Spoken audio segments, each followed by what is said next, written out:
Bala. What is encapsulation? Encapsulation is one of the Woods concept. Very good. உங்களுடைய theory நாலேஜை நான் appreciate பண்ணுறேன். ஆனால் உங்கள்கிட்ட நான் வேற ஒன்று எதிர்பார்க்குறேன். என்ன சார்? அது என்னன்னா நீங்கள் சொல்லியிருக்கிறதுல வாட் அப்படின்ற ஒரு விஷயம் மட்டும்தான் இருக்குது. பொதுவாக ஒரு இன்டர்வியூவில் ஒருத்தவங்க கொஷின் கேட்குறாங்கன்னா அதில் வாட்டு, வென்னு, வேறு, ஹவு இது எல்லாமே கவர் ஆகும். இப்போ உதாரணத்துக்கு ஒருத்தவங்க ஒரு கேள்வி கேட்குறாங்கன்னா உங்களுக்கு அதுனா என்னன்னு தெரிஞ்சால் மட்டும் பத்தாது. எந்த இடத்துல நீங்கள் அப்ளை பண்ணுவீங்க, எப்படி அப்ளை பண்ணுவீங்க, இது எல்லாத்தையும் அவங்களுக்கு நீங்கள் புரிய வைக்கணும் இல்லையா? அந்த மாதிரி இப்போ நான் ஒரு உதாரணத்தை சொல்கிறேன். இப்போ என்கேப்சுலேஷன் அப்படின்னா என்ன அப்படின்னா ரொம்ப சிம்பிள். நான் எங்கெல்லாம் என்னுடைய டேட்டாவை ஹைட் பண்ணணும்னு நினைக்கிறேனோ அந்த இடத்துல என்கேப்சுலேஷன் போடுவேன்.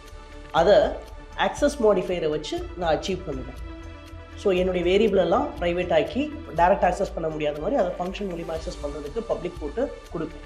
இப்படி பண்ணுறதுக்கு பேர் போஜோ கிளாஸ். அப்போது நான் கோடிங் எழுதும்போது எங்கெல்லாம் டேட்டா சம்மந்தமான விஷயங்கள் இருக்கோ அங்கே பூரா நான் என்கேப்சுலேஷன் கான்செப்டை அப்ளை பண்ணி போஜோ கிளாஸ் ரெடி பண்ணி அந்த போஜோ கிளாஸ் வழியாக தான் டேட்டாவை வாங்கி கொண்டு போவேன் அப்படின்றத நான் தெரியப்படுத்துகிறேன். ஸோ இந்த இடத்துல பாருங்கள், வாட்டு, வென்னு, ஹவ்வு இது எல்லாமே கவர் ஆயிடுச்சா? இப்படி நீங்கள் ஆன்சர் பண்ணும்போது அவங்கள நீங்கள் ஈஸியாக இம்ப்ரெஸ் பண்ணுங்க. ஓகே சார், நெக்ஸ்ட் டைம் இந்த மாதிரி நான் ட்ரை பண்ணுறேன். Very good. தேங்க்யூ கோபால்.